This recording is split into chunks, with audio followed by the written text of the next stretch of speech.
성탄절을 앞둔 네 주일을 대강절이라고 말하며 지키고 있는데, 대강절이라고 하는 뜻은 여러분이 짐작하시는 대로 기다린다, 하늘에서 오시는 분을 기다리는 절기다라는 의미를 가지고 있습니다. 동화책의 이야기도 아니고 도대체 어떤 사람이 하늘로부터 온다는 말인가? 또 그게 가능한 일인가? 그렇다면 그분은 누구고 왜 오시는가? 이런 궁금증이 있는데, 이런 궁금증이 해결이 되면 우리는 그분을 기다리지 않을 수가 없고 반드시 그분을 기다리며 살아가야 할 이유를 가지게 되는 것입니다. 하나님은 도대체 우리에게 누구를 기다리라고 말씀하시는 것인가? 우리는 성경을 통해서 인류를 구원하기 위해 이 땅에 오실 메시아를 기다리는 말씀이라는 것을 이미 다 알고 있는 사람들입니다.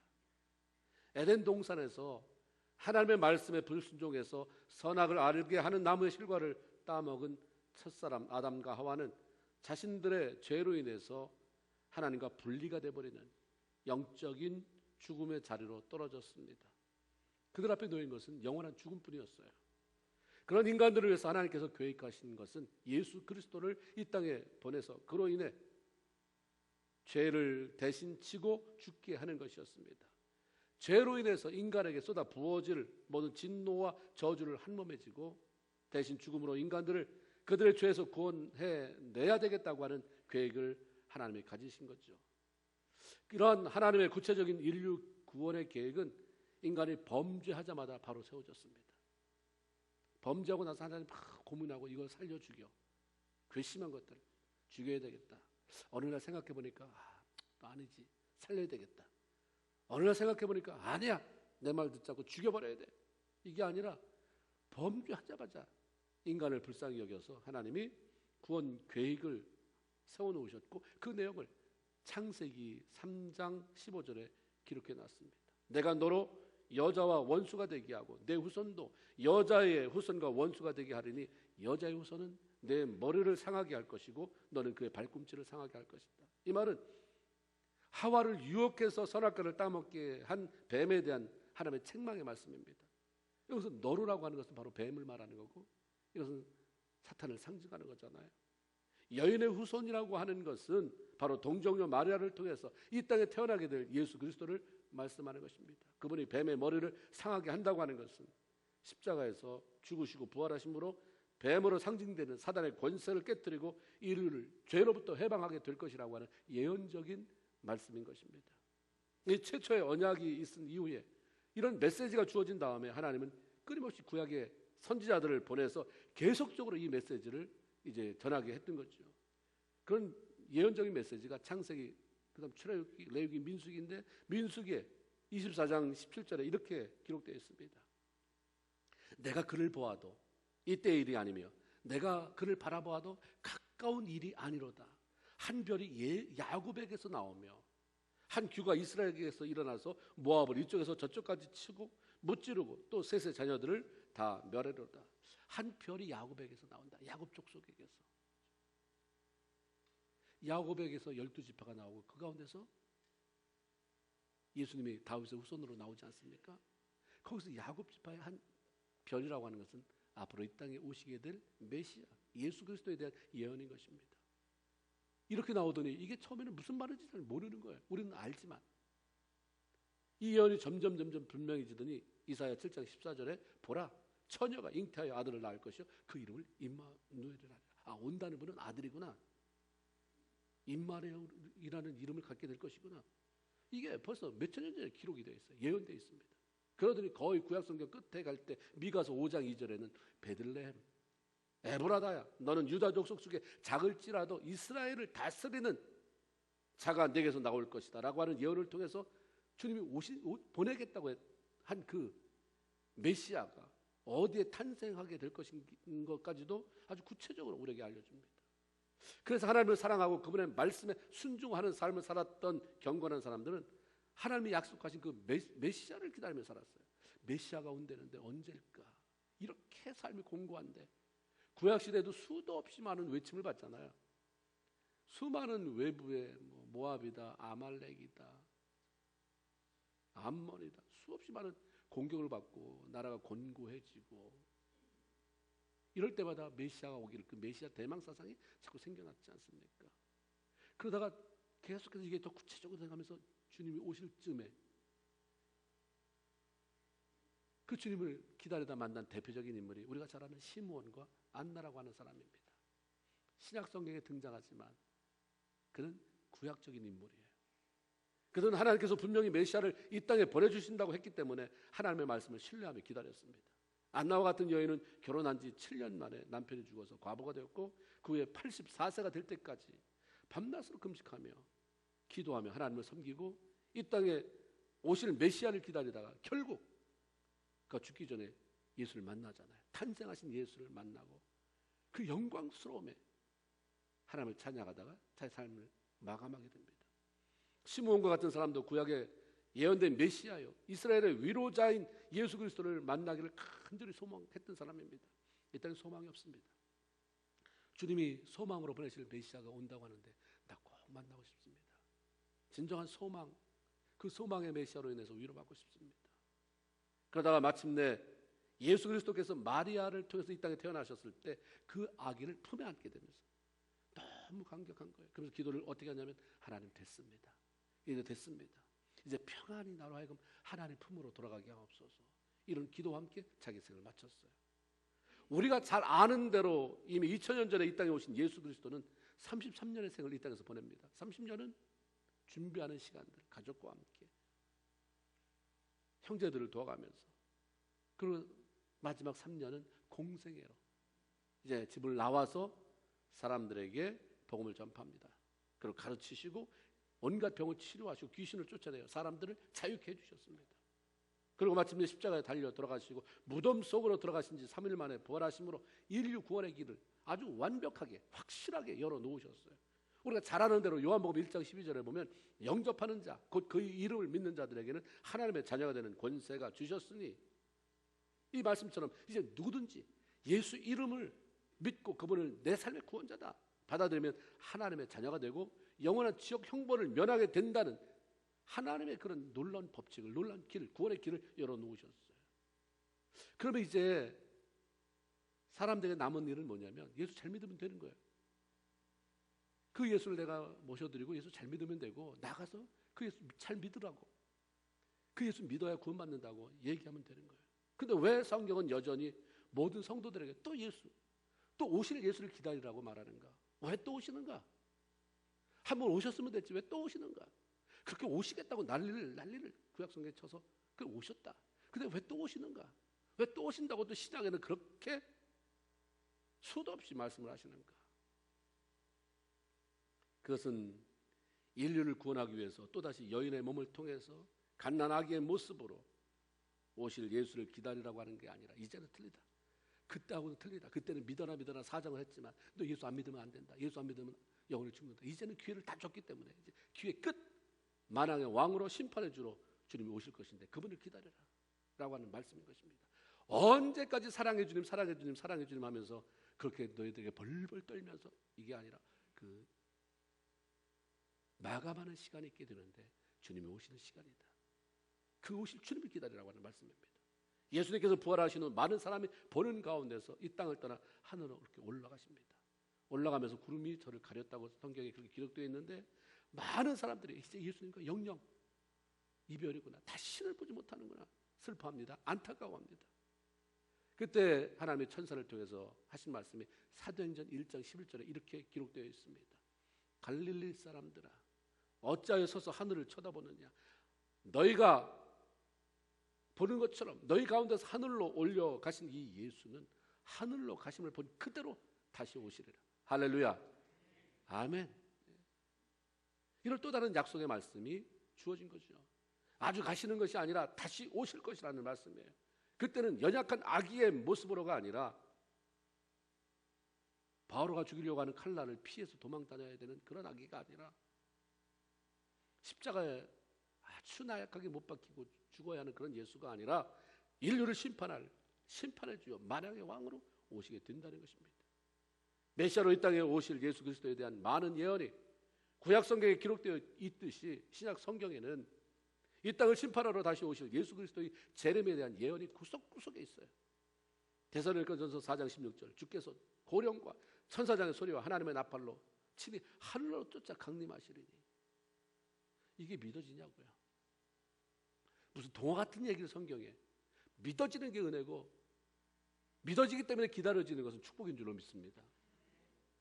그 성경에 보면 그날에 너희가 알게 되리라, 그날에 보게 되리라. 지금은 다 똑같은 것 같지만 그 성경은 끊임없이 세상은 소망 없지만 너희들이라도 잘 살아라. 잘 살지 못하면 양과 염소, 알곡과 가라지, 이런 식으로 계속해서 분리가 된다. 그때가 오면 분리가 된다. 히브리서 10장 37절에 잠깐 오면 이가 오시리니 지체하지 않고 오실 것이다. 계시록 1장 7절에 보면 볼지어다 그가 구름을 타고 오시리라. 각 사람의 눈이 그를 보겠고 그를 찌른 자들도 볼 것이요 땅에 있는 모든 족속이 그로 말미암아 애곡하리니 그러하리라. 아멘. 이렇게 써 있어요. 노아가 홍수가 난다고 자기네 식구 8명 다 모여서 배 졌을 때 얼마나 한심했겠어요. 저 미친놈이네. 늙으면 자기나 늙지. 저 자식들은 뭔 죄고 부인은 뭔 죄고. 아니 저 집에 시집온 며느리들은 뭔 죄야. 부탁하니 배 졌어요. 나중에 홍수 심판으로 40일 밤낮으로 비가 쏟아질지 어떻게 알았어요. 하늘에서 내려오고 땅에서 물이 솟고 온 천지가 물로 잠길 줄 누가 알았습니까? 성경이 이렇게 얘기해놓고 이거보다 더한 일이 벌어진다고 얘기하는데 아무도 눈 알 깜짝하잖아요. 하나님을 너무너무 우습게 여기는 신앙인들이 너무 많습니다.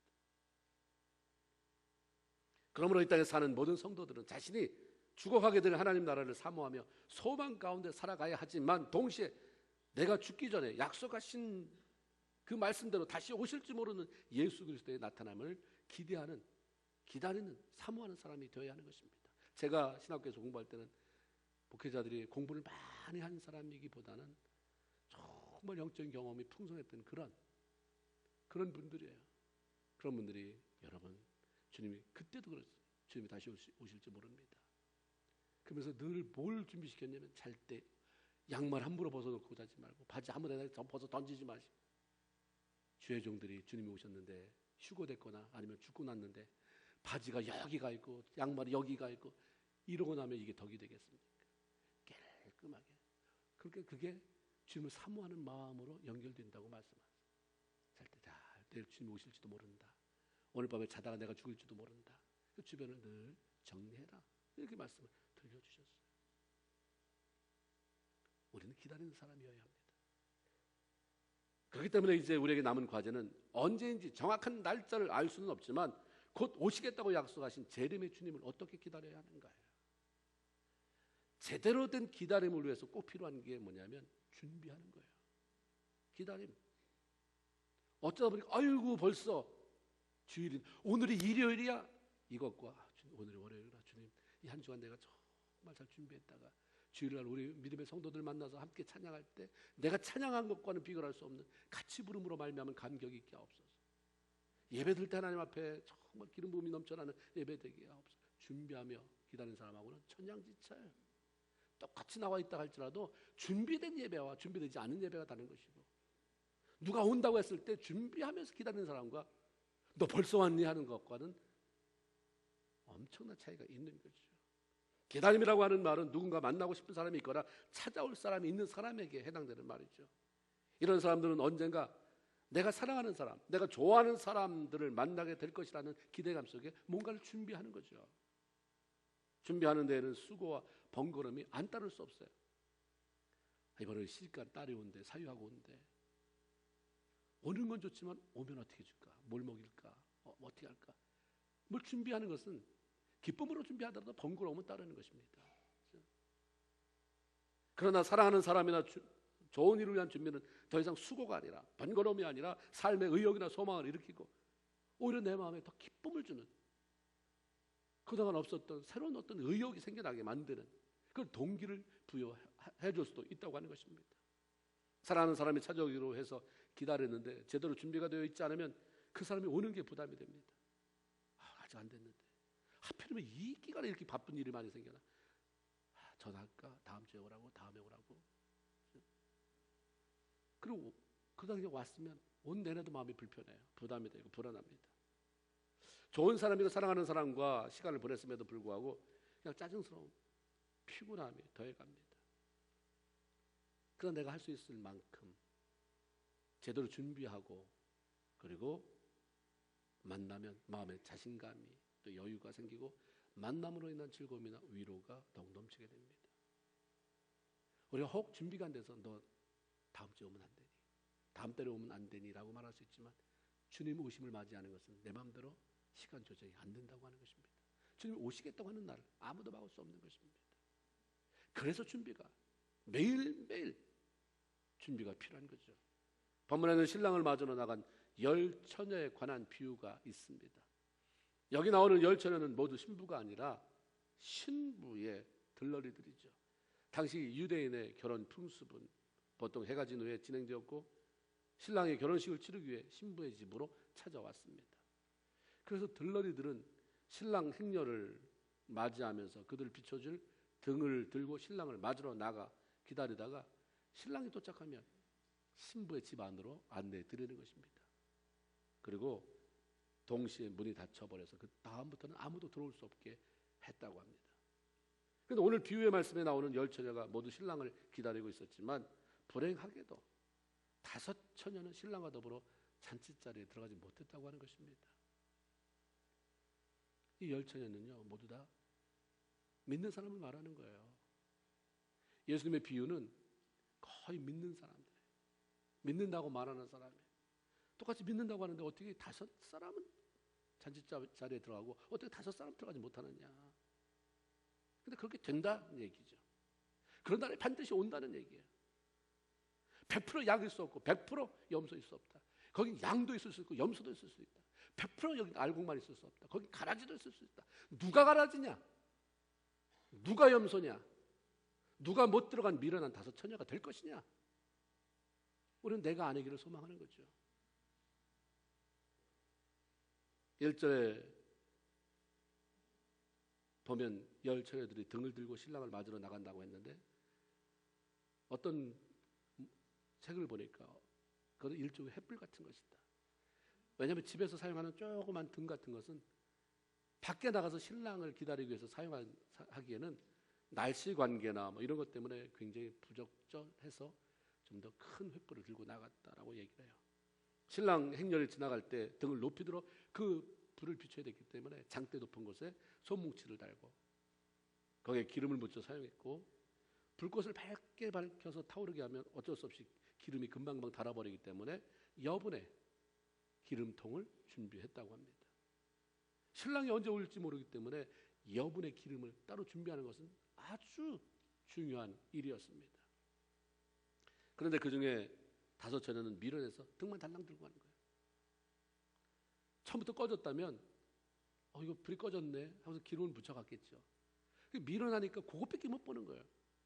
신랑이 언제 올지 모르고 늦어지면 그럼 어떻게 할 건데? 난 몰라. 되겠지. 뭐 그때 되겠지. 그 기름 준비하지 않았어요. 그에 반해서 다른 5처녀들은 지혜로워서 등은 물론이고 신랑을 맞이할 때까지 내가 이 등불을 꺼뜨리지면 안 된다. 그 기름을 준비했다고 하는 거예요.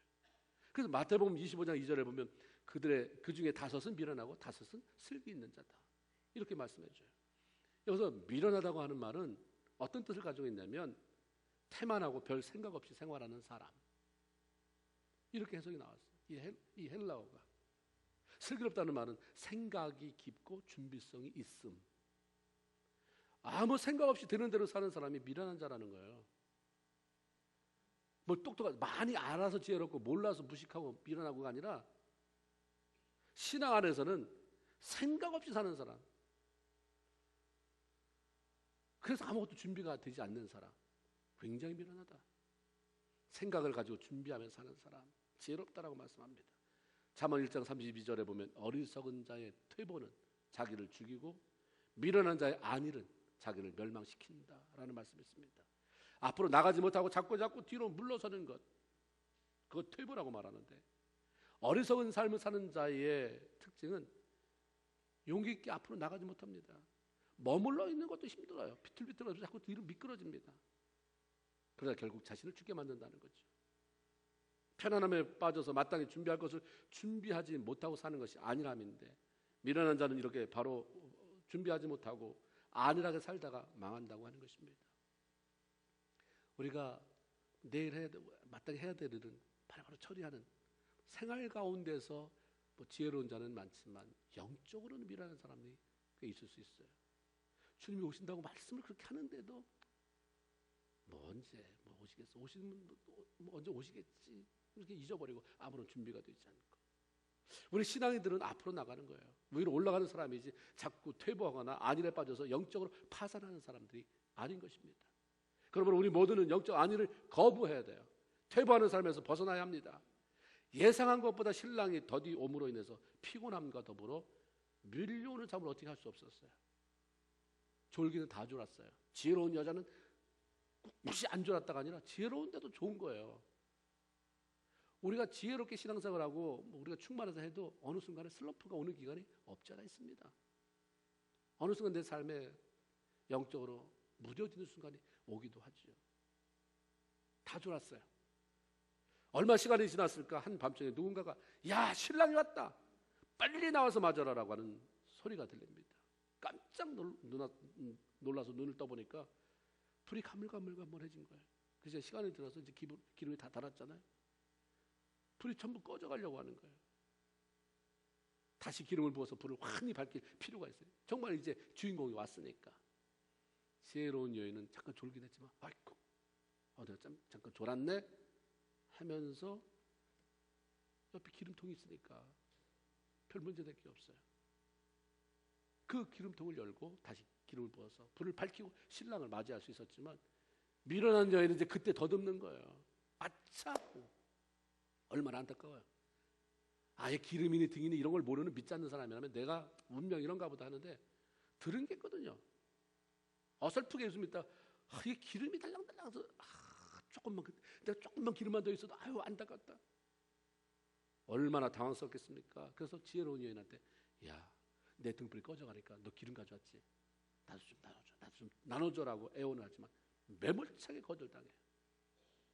그 이유가 뭐냐면 야, 나눠주면 둘 다 모자란다. 차라리 너 빨리 가서 쓸 것만큼 사와라라고 보내요. 미련한 자들이 그래도 자기들이 등불을 켜고 기다린 게 있었으니까 아쉬워서 기름을 사러 갔는데 하필이면 살아간 사이에 신랑이 도착해요. 그래서 지혜로운 5 처녀만 신랑과 함께 잔치자리로 들어가고, 미련한 처녀들이 기름을 사가지고 왔을 때는 이미 혼인집 잔치집의 문이 굳게 닫혀버리고 말았다는 거죠. 주님을 맞을 준비를 하지 못하면 그날에 다시 오실 주님을 맞이할 기회를 놓쳐버리게 됩니다. 신랑 대신 예수께서 오시는 시간이 늦어진다고 안 오는 건 아니잖아요. 그걸 말씀하잖아요. 늦어질 뿐이지 안 왔냐 신랑이. 늦어지기 때문에 아주 생글생글 맞으면 참 좋았을 텐데 잠깐 졸았다. 늦어졌지만 왔지 않느냐. 계시록 22장 7절에 보면 주님이 그렇게 말씀해요. 보라 내가 속히 오리라. 근데 왜 안 오시는가? 이게 벌써 계시록이면 언제 쓰여진 건데 여태까지 안 오시는가? 사도 베드로후서 3장 9절 12절에 주의 약속은 어떤 이들의 더디다고 생각하는 것 같이 더딘 것이 아니라 오직 주께서는 너희를 다하여 오래 참으사 아무도 멸망하지 않고 다 회개하게 이르기를 원하시느니라. 그러나 주의 날이 도적같이 임할 것이다. 여러분 여기서 5년 전에 예수님이 왔다면 예수 모르고 죽어갔을 사람도 있을 것이고, 10년 전에 오셨다면, 예수님이 30년 전에 오셨다면, 40년 전에 오셨다면, 50년 전에 예수님이 오셨다고 한다면 구원받지 못하고 죽을 사람은 꽤 있었을 거 아니에요. 기다려주셨기 때문에. 주님이 그렇게 더디다고, 주님 거짓말쟁이라고 협박한다고 이거 다 협박하는 소리 집어넣었다고 해도 이렇게 계신 이유는, 그때를 기다리는 이유는, 복음이 다 전파되기를 기다리시는 이유는 한 영혼이라도 멸망하지 않고요. 기회가 주어지겠지. 기회가 주겠지. 안디옥 교회 성도 누가 가서 전해서 그가 예수 믿게 되는 일들이 오겠지. 회개하고 돌아서게 그런 날이 오겠지. 기다려 주시기 때문에 그렇다고 하는 것입니다. 열처녀는 모두 믿는 성도들입니다. 겉으로 볼 때는 하나도 다를 바가 없지만 신랑 대신 예수께서 오실 때는 그들이 어떻게 준비하며 살아왔느냐에 따라서 아주 정확하게 미련한 부류와 지혜로운 부류로 나눠진다고 하는 것입니다. 두 부류가 다 등을 준비했지만 미련한 자들은 기름을 준비하지 못했습니다. 등이 형식이라면 기름은 내용물입니다. 단지 교회에 다닌 것만이 아니라 성령의 충만함 속에서 하나님과 친밀함을 누리고 교제하며 영적으로 생명력이 넘치는 삶을 살아가는 것이 바로 기름으로 채우는 것입니다. 또한 기름은 바로 성령을 의미하죠. 성령은 우리 성도들이 하나님 안에서 기뻐하는 삶을 살아갈 수 있도록 돕는 분이세요. 성령은 모든 성도들이 무기력함에서 벗어나 충만한 삶을 살 수 있도록 채우시는 분이십니다. 성령은 성도들을 하여금 사단과 싸워 승리할 수 있는 능력을 공급하는 분이십니다. 성령의 기름으로 채우지 않으면 신앙생활하기가 여간 힘든 일이 아니에요. 점점 메말라서 어떻게 신앙생활을 할 수 있겠습니까? 우리는 기름이 부어져야 합니다. 베드로후서 3장 11절 12절에 보면 이 모든 것이 이렇게 풀어지리니 주님의 오심으로 마지막 때가 될 것인데 그래서 모든 것이 다 풀어질 것인데 너희가 어떤 사람이 되어야 마땅하냐 이렇게 물어봐요. 그러면 주님이 오신다고 하는데 주님이 오시면 이런 일들이 일어나는데 준비된 사람은 주님과 함께 들림을 받을 것이고 나머지는 망하게 될 것인데 그러면 너는 어떤 사람이 되어야 마땅하냐 이걸 물어보세요. 우리에게 너는 어떤 사람이 되어야 마땅하냐 생각해 보았느냐 이거죠. 그러면서 나는 이렇게 살았으면 좋겠다고 너에게 말해주고 싶다. 12절에 이렇게 말해요. 베드로후서 3장 12절에 거룩한 행실과 경건함으로 하나님의 날이 임하기를 바라보고 간절히 사모해라. 너무 가치 있는 일이기 때문에 이 땅에서 대단해도 100년을 가겠느냐 200년을 가겠느냐 하나님과 함께하는 나라는 영원한 것이기 때문에 얼마나 그때 많은 사람이 후회하고 원통하고 했으면 그때 이를 갈미 있으리라 했어요. 이를 바닥바닥 갈면 내가 그때 잘했어야 됐는데 그때 정말 준비했어야 됐는데 이런 날이 온다는 거야. 그러니까 준비해라. 다시 오실 주님을 기다리는 동안 우리가 해야 할 일은 성령의 충만함으로 내면을 채우고 하나님 기뻐하지 않는 일들 그런 삶을 청산하고 적극적으로 그분과 함께 동행하는 삶을 살아가는 것입니다. 주님을 맞이해야 할 시간은 항상 있는 게 아니잖아요. 그렇죠? 우리 어른들이 그런 말씀 많이 하잖아요. 애들과 함께 있는 시간이 마냥 있는 게 아니다. 어렸을 때 품 안의 자식이다. 크면 다 집 떠난다. 그때 얼굴 보기도 힘들다. 곧 오시리라 말씀하신 주님이 주님 맞을 준비하는 시간이 느리는 건 아니다. 느리는 건 아니다. 느리는 건 아니다. 말씀이에요. 우리에게 지금이라고 하는 시간은 곧 다시 오실 주님을 맞이할 수 있는 너무나 소중한 그런 시간입니다. 준비할 수 있는 너무나도 소중한 시간이에요. 그래서 우리 준비하라고 말씀하시면서 13절에는 그런즉 깨어 있어라. 너희는 그날과 그때를 알지 못하느니라. 나만 알고 있다. 알고 있는 분이 깨어 있으라고 하는 것은 곧 다 됐다는 얘기인 거죠. 깨어 있어라. 그날과 그때는 널 모르는데 뭐 아직 멀었다 이런 말로 할 자격이 없다. 그건 나만 할 수 있는 거다. 근데 가까웠다. 깨어 있어라라고 말씀하시는 것입니다. 깨어 있으라고 하는 것은 잠을 자지 말고 항상 눈을 뜨고 있으라고 하는 말이 아니라 우리 주님께서 언제 오신다 할지라도 자신 있게 맞을 수 있도록 그렇게 영적인 각성을 하고 기다리라는 것입니다. 깨어 있으라고 하는 것은 우리가 살아가고 있는 이 세대가 과연 어떤 시대인지를 깨달아 영적으로 무뎌지지 않도록 정신을 바짝 차리고 살아가라고 할 수 있는 말씀인 것이죠. 이 세대는 그 어느 때보다 전쟁과 전쟁, 난리와 난리의 소문이 넘쳐나는 세대예요. 얼마나 많은 우리가 미국에서 살아서 그렇지 전 세계적으로 끊임없이 전쟁, 끊임없이 난리 얼마나 많이 듣고 있습니까? 삶이 편안해지고 풍요로워지긴 했지만 과학이 발달하긴 했지만 그에 비해서 상대적으로 더 비참하게 살아가는 사람은 수도 없어요. 우리는 절대적인 빈곤에 살아가는 사람이 아니잖아요. 내가 없어서 배고픈 게 아니라 없어서 못 사는 게 아니라 더 많이 가진 사람하고 비교해보니까 나는 가난한 거야. 이건 상대적인 거잖아요. 남과 비교해서. 근데 절대적으로 하루 먹고 살기가 힘든.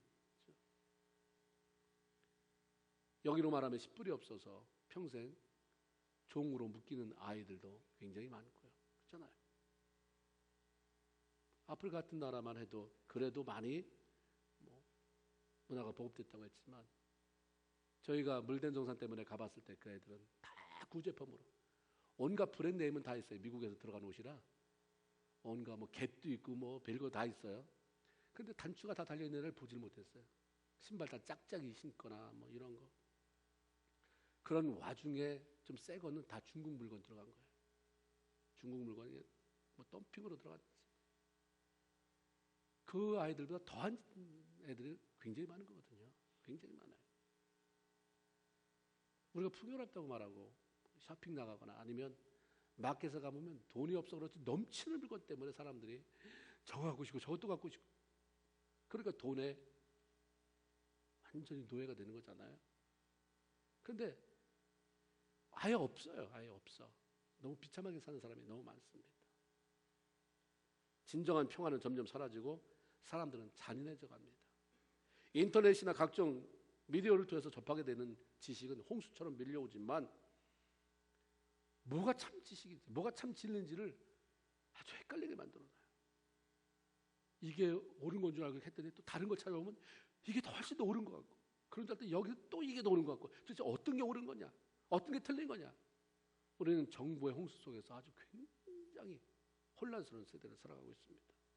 그 넘치는 지식이 하나님을 알고 그분 앞으로 가까이 가는 것을 아주 방해시켜요. 너무 똑똑해서 이 구태연한 하나님의 말씀 앞에 가는 것을 다 막아버린 거죠. 이거 없애버려도 되는 걸 뭘 끼고 그렇게 생활하느라고 여기에 매이느냐 되는 거죠. 이런 세대에 우리는 말씀 안에서 마땅히 가야 할 방향을 찾아야 합니다. 제일 중요한 거 우리가 말하잖아요. 속도보다 중요한 건 방향이에요. 열심히 산다고 중요한 게 아니라 어디로 가고 있느냐예요. 제대로 가고 있느냐. 어떤 사람이 되어야 마땅하냐. 방향성이에요. 방향을 찾고 기도하면서 영적으로 잠들지 않도록 우리 스스로를 채워가야 하는 것입니다. 2000년 전에 이 땅에 오신 처음에 주님을 맞이하는 것도 그렇고 이제 머지않은 장래에 다시 오시겠다고 약속하신 재림의 예수 그리스도를 맞이하는 것도 주님의 오심을 간절히 사모하고 기도하며 준비하는 사람들의 몫인 것입니다. 영적으로 깨어 있어서 다시 오실 주님을 맞이하며 기다리다가 영광 중에 그 주님을 만나는 놀라운 복이 저와 여러분 모두에게 있기를 주님의 이름으로 축원을 드립니다.